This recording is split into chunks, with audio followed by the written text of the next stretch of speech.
পৃথিবীর দুই একদম বিপরীত মেরু, উত্তর এবং দক্ষিণ মেরু। অনেকেই ভাবেন জায়গা দুটো তো পৃথিবীর দুই মাথায়, তার মানে নিশ্চয়ই এরা দেখতেও একদম একই রকম হবে, তাই না? যেন যমজ ভাই। কিন্তু ব্যাপারটা কি আসলেই তাই? চলুন আজকের এই বিশ্লেষণে আমরা সরাসরি মূল উৎস থেকে জেনে নিই এই দুই মেরুর আসল পার্থক্যগুলো ঠিক কি কি, আর কেনই বা এরা একে অপরের চেয়ে সম্পূর্ণ আলাদা। তাহলে প্রশ্ন হল, এরা কি আসলেই যমজ নাকি শুধুই দূরের আত্মীয়? অবাক করার মতো বিষয় হল, দুই বিপরীত প্রান্তে বসে থাকলেও এরা কিন্তু মোটেও একরকম নয়। একটু গভীরভাবে দেখলে বোঝা যায় এদের বৈশিষ্ট্যগুলো একেবারে আলাদা, আর রূপ ও প্রকৃতি তো রীতিমতো অনন্য। আজকের এই আয়োজনে আমরা মূলত 5টি বিষয় নিয়ে কথা বলব। প্রথমত, ভৌগোলিক গঠন; দ্বিতীয়ত, জলবায়ু ও আবহাওয়ার বৈসাদৃশ্য; তৃতীয়ত, বরফের সাথে প্রাণীদের মানিয়ে নেওয়ার ক্ষমতা; চতুর্থত, মানুষের অভিজ্ঞতা; এবং সবশেষে রোমাঞ্চকর অভিযানের ইতিহাস। তো চলুন শুরু করা যাক। 1 নম্বর বিষয়, ভৌগোলিক গঠন, মহাসাগর বনাম মহাদেশ। এই অঞ্চলগুলোর আসল পার্থক্য বুঝতে হলে এদের ভৌগোলিক গঠনটা জানা সবচেয়ে বেশি জরুরি। এই ভৌগোলিক গঠনের বৈপরীত্যটা কিন্তু রীতিমতো চমকে দেওয়ার মতো। উত্তর মেরু আসলে কি?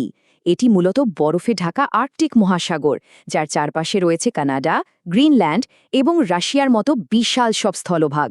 আর অন্যদিকে অ্যান্টার্কটিকা মহাদেশের বুকে থাকা দক্ষিণ মেরুর গল্পটা একদম উল্টো। এটি বিশাল একটি স্থলভাগ, যা চারদিক থেকে মহাসাগর দিয়ে ঘেরা। মানে একটা হলো স্থলভাগ বেষ্টিত মহাসাগর, আর অন্যটা হলো মহাসাগর বেষ্টিত স্থলভাগ। একেবারে বিপরীত, তাই না? আর এই কারণেই কিন্তু এদের পরিবেশ, বন্যপ্রাণী সবকিছুই এত আলাদা। আমাদের 2 নম্বর পয়েন্ট, জলবায়ুর বৈসাদৃশ্য। সোজা কথায়, ঠান্ডা বনাম আরও বেশি ঠান্ডা। দুই মেরুতে যে হাড় কাঁপানো শীত, সেটা তো আমরা সবাই জানি, কিন্তু আবহাওয়ার ধরনটা কিন্তু সম্পূর্ণ ভিন্ন।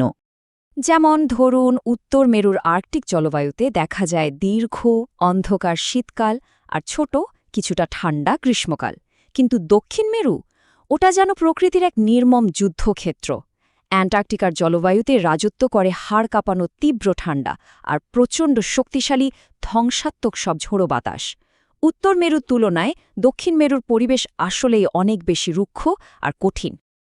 আর তাপমাত্রার কথা যদি বলতেই হয়, -89.2 ডিগ্রি সেলসিয়াস বা -128.6 ডিগ্রি ফ্যারেনহাইট।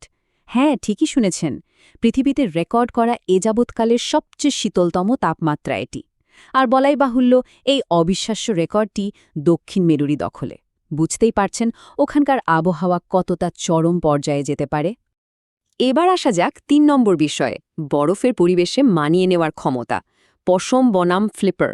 এই চরম প্রতিকূল পরিবেশে প্রাণীরা কিভাবে টিকে থাকে, সেই জৈবিক অভিযোজনের গল্পগুলো সত্যি খুব চমৎকার।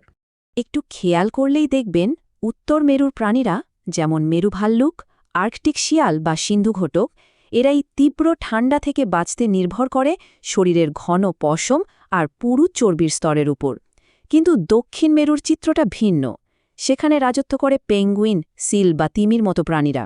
বরফাচ্ছাদিত পানিতে টিকে থাকার জন্য সময়ের সাথে সাথে তাদের শরীরে তৈরি হয়েছে ফ্লিপার এবং পানিতে সাঁতার কাটার উপযোগী দারুণ সুবিন্যস্ত শারীরিক গঠন। সম্পূর্ণ আলাদা দুটি টিকে থাকার কৌশল।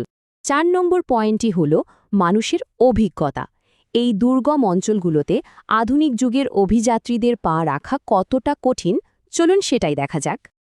অ্যাক্সেস বা প্রবেশযোগ্যতার দিক থেকে এদের পার্থক্য একেবারে আকাশ-পাতাল। উত্তর মেরু তুলনামূলকভাবে বেশ সহজলভ্য। চাইলে জাহাজ, বিমান বা খুব বেশি সাহস থাকলে পায়ে হেঁটেও সেখানে পৌঁছানো সম্ভব। কিন্তু দক্ষিণ মেরু, এটা অবিশ্বাস্য রকমের দুর্গম। সেখানে পৌঁছাতে হলে প্রথমে বিমান বা জাহাজে করে যেতে হবে, তারপর জমে থাকা বরফের উপর দিয়ে মাইলের পর মাইল এক দীর্ঘ কষ্টসাধ্য ট্রেকিং করতে হয়। সত্যি বলতে, এটি যে কোনো রোমাঞ্চপ্রেমীর জন্য জীবনে একবার করার মতো এক চূড়ান্ত পরীক্ষা। আমরা চলে এসেছি আমাদের 5 নম্বর এবং শেষ পয়েন্টে, অভিযানের ঐতিহ্য। এই বিশাল বরফে ঢাকা ভূখণ্ডগুলো যারা প্রথম জয় করেছিলেন, চলুন সেই সব কিংবদন্তি আর তাদের ফেলে আসা ইতিহাসের দিকে একটু নজর দিই। উত্তর মেরুর অভিযানের ইতিহাসে অমর হয়ে আছেন রবার্ট পিয়ারি এবং রোয়াল্ড আমুন্ডসেনের মতো অকুতভয় ব্যক্তিরা। এই দুর্গম স্থানে প্রথম পা রাখা মানুষদের মধ্যে তারা অন্যতম। অন্যদিকে দক্ষিণ মেরুর রহস্য উন্মোচন করতে গিয়ে নিজেদের জীবন বাজি রেখেছিলেন বিংশ শতাব্দীর শুরুর দিকের বীর অভিযাত্রী আর্নেস্ট শ্যাকেলটন এবং রবার্ট স্কট। ইতিহাসের পাতায় এই কিংবদন্তিদের নাম চিরকাল খোদাই করা থাকবে।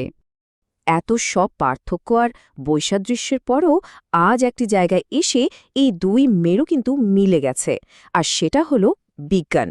বর্তমানে এই দুই প্রান্তই বিশ্ববিজ্ঞানের অত্যন্ত গুরুত্বপূর্ণ গবেষণা কেন্দ্র। আমাদের এই পৃথিবী এবং এর বাইরের মহাবিশ্ব সম্পর্কে প্রতিনিয়ত নতুন নতুন আবিষ্কার হচ্ছে এখান থেকেই। জলবায়ু থেকে মহাকাশ সবকিছু বুঝতে এই অঞ্চলগুলো মানবজাতির জন্য এক অমূল্য সম্পদ হিসেবে কাজ করছে।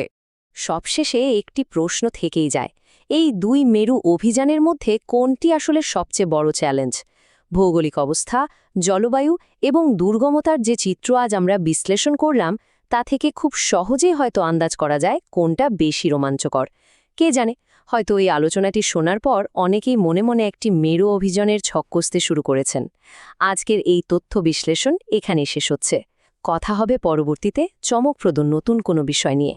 নিজের ভেতরের শক্তিকে জাগিয়ে তুলুন এবং নতুন জীবন গড়ুন। আমাদের চ্যানেলটি লাইক, শেয়ার এবং সাবস্ক্রাইব করুন।